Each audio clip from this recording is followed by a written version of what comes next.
Hello and welcome to the S Word Live. My name is Renee Rebar, sales strategist, TEDx speaker, and author. And my goal today is to help you, the women out there who own businesses, who need to sell their own services inside of their own business. You, the one with the application funnel. You, the one who's selling high-end branding. You, the one who's selling one-on-one coaching services.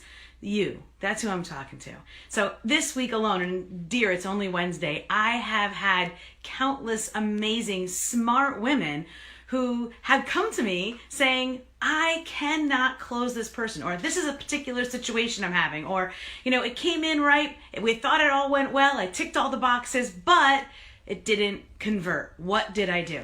So this is a great opportunity for me to share this with you. So since it came up more than 3 times, that's my litmus test for me to know that I need to talk about it with you. That's what you can expect from this show every week. Right here, coming to you live from my Facebook business page, is fresh, in the moment, right now, best sales advice based on current situations that are happening now. So hopefully what will happen is you'll hear this scenario and you'll say, I might have had that before, I might know someone. So you don't have to admit it here, but I am going to share it with you. So this is the specific situation that keeps coming up.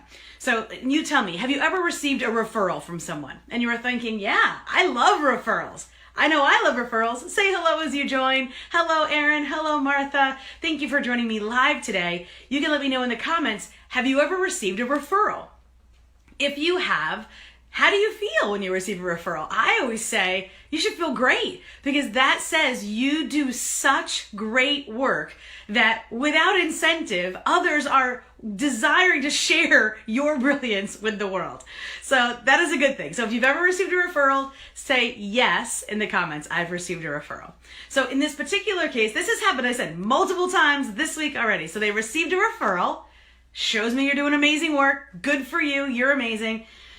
They get on a sales call. They've taken my sales training. So I have an amazing sales call seekers training inside of my Sell Like a Mother program. Typically the people that I'm talking to regularly are people that are in my mastermind or students of mine in my program.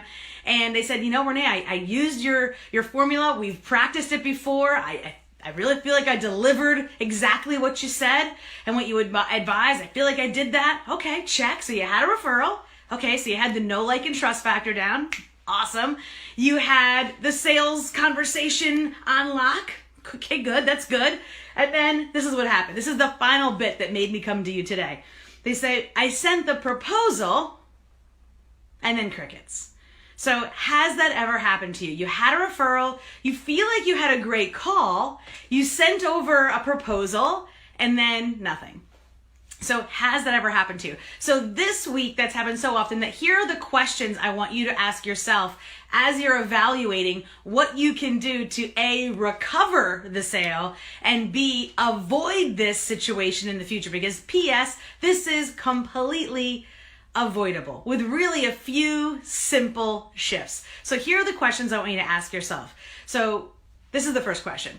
When you connected with the referral, did you assume that they had looked you up? I don't want you to assume that.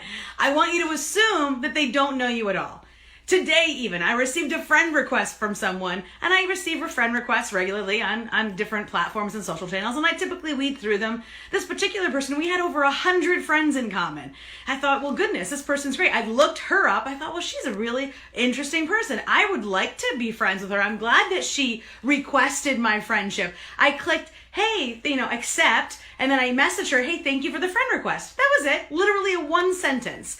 And she's like, hi, what do you do? I'm like, what? You friend requested me. So, duh, right? Don't assume that just because they were connected to you, that your friend said, hey, this is a great person for ... Do not assume that they looked you up. So that's the first question.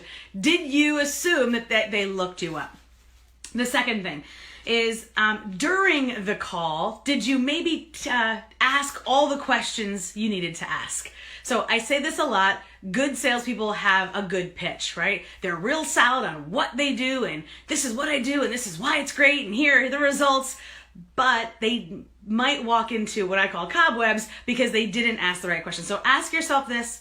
Did I ask all the questions? Did I really use the call to discover and uncover how this potential client, even though they were a referral, was looking at the problem and how they explained the problem? So there's really like 3 questions in there that I've just given you. You're welcome. Again, this is what I do. This is what I've been doing for 26 years, is thousands, I would say hundreds of thousands of hours of this exact space. Me and a customer, me training someone to talk to a customer. So if there was a SWAT team for hand-to-hand conversations, I'd be captain. Hello, Irene. Right? Like my brother is in special forces and he specializes in hand-to-hand combat. I'm like, I specialize in hand-to-hand conversations. So the last question I want you to ask yourself, and this goes to with if I sent the proposal and I get crickets, my question that I want you to ask yourself is, did I set a deadline? Now, people can say, well, I mean, I'm available, right? I mean, I'm available. This offer's not going anywhere. Is it? I mean, are you going to live forever? Are you immortal? P.S. None of us are. I mean, maybe you are. I'm not. So ultimately, all of my offers have a deadline. So that being said, I want to put a deadline on it because I want it to be fair to them and to me. If that person comes back to me next week, I might have filled the spot that person was meant to fill. And then it's not fair to them because I won't be able to help them. Or there's some other questions. Here's some bonus questions I want you to ask yourself. Did you think that this person might not be able to afford your service? That's a big one that came up a lot, not just today, but over time, but specifically today. This morning, in fact, I had a conversation with someone. She goes, well, I charge a lot. I don't know if this person's going to be able to afford it. Here's the real story. That person didn't buy from that person. However, they did go and buy a program from someone else who wasn't afraid to put a deadline on it, do their due diligence, and guess what? They charged them 3 times as much. So at the end of the day, is anyone wrong or right? Here are the questions, though, that I want you to ask yourself. And if you're experiencing this scenario where you had a referral, you feel like you had a good connection on the call, you send a proposal and you got crickets, I want you to go back through this broadcast and listen maybe a couple times. Take notes, send me a message, ask some questions. If you're a student in one of my programs, or if you're in my mastermind, or we work together in some other capacity, I'm going to encourage you to send me a box because I definitely want to make sure that you're not continuing to suffer from the common cold of these sales situations.